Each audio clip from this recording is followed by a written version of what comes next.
ఈ కర్మంఘట్ గుడి వచ్చేసేసి 4000 సంవత్సరాలు 1147లో మొఘల్ సామ్రాజ్యంలో ఉన్నప్పుడు మన కాకతీయ రాజులు వచ్చేసి ఇక్కడ ఈ గుడిని నిర్మించడం జరిగింది.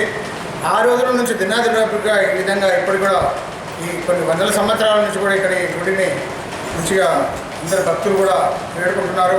భక్తులు కూడా అందరికీ కోరుకున్న వరాలను కూడా ఇచ్చినటువంటి ధ్యానాంజనేయ స్వామి ఆ రోజుల్లో నుంచి ఈ రోజు వరకు కూడా మేము కూడా సుమారుగా 25 సంవత్సరాల నుంచి ఇక్కడ ధ్యానాంజనేయ భజన మండలి స్థాపించి మా భక్తులందరితో కూడా మేము ఏకదాటిగా కలిసిపోయి ఉంటూ మేమందరం కూడా ఈ ధ్యానాంజనేయ భజన మండలి సుమారుగా 20 సంవత్సరాల నుంచి కూడా దిగ్విజయంగా మా యొక్క భజన వాళ్ళ ఆశీస్సులతోటి, ఆంజనేయుల ఆశీస్సులతో, ముక్కోటి దేవతల ఆశీస్సులతోటి మా భజన వాళ్ళందరూ కూడా ఆ భగవంతుని ఆశీస్సులు ఉంటున్నాయి.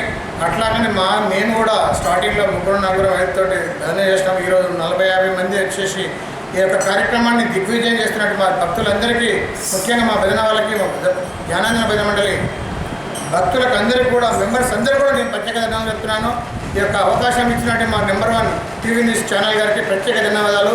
అట్లాగనే మా వెంకటేశ్వర గారు సన్మానం చేస్తాను తీసుకొచ్చినందుకు ఆయన కూడా నాకు ప్రత్యేక ధన్యవాదాలు. మిగతా మహిళలు కానీ అధ్యక్షులు ఇక్కడ ఉన్నటువంటి పెద్దలందరూ కూడా నేను నా యొక్క ప్రత్యేక ధన్యవాదాలు చెప్తున్నాను. ఆ భగవంతుని ఆశీస్సులు ఈ నెంబర్ 1 ఛానల్ వారికి కూడా ఈ విధంగా చేసినందుకు ఆ భగవంతుడు వారిని కూడా ఇంకా 4 ఛానల్ కూడా దినదినాభివృద్ధిగా పొందాలని కోరుకుంటున్నాను. ఈ యొక్క అవకాశం ఇచ్చిన వారి పెద్దలందరికీ నెంబర్ 1 ఛానల్ గారికి ప్రత్యేక ధన్యవాదాలు తెలుపుతూ